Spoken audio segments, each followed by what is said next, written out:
এখন বাবা ধর্মরাজের চরণে আরতি হচ্ছে। এইখানে এই যে আরতি হচ্ছে, তারপর বাবার চরণে এইখানে পূজা দেবো বাবা ধর্মরাজের চরণে।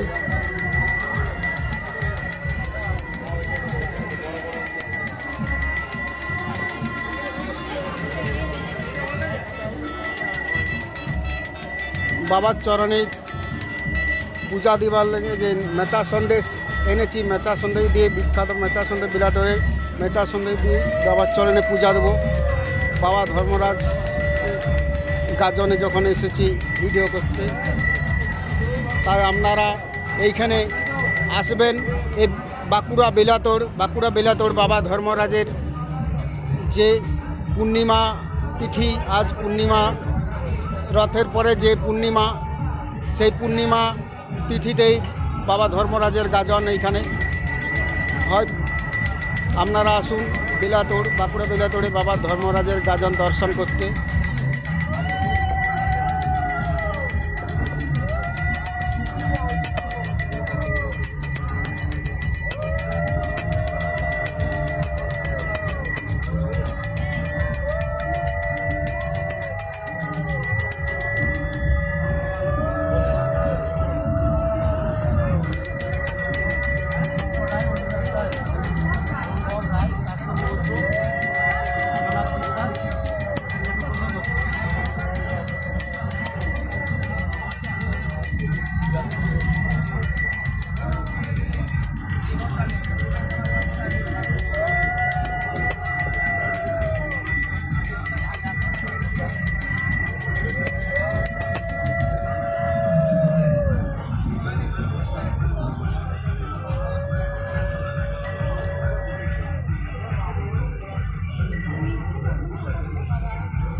ঠাকুর মশাই যে পূজা, দাঁড়ান খেলবেন না, পড়ে যাবো, ওইদিকে গর্ত আছে বাবা, খেলবেন না, গর্ত আছে পড়ে যাবো, এই যে গর্ত আছে পড়ে যাবো, খেলবেন না। না গর্ত অনেক ঘুরে যাচ্ছিলাম।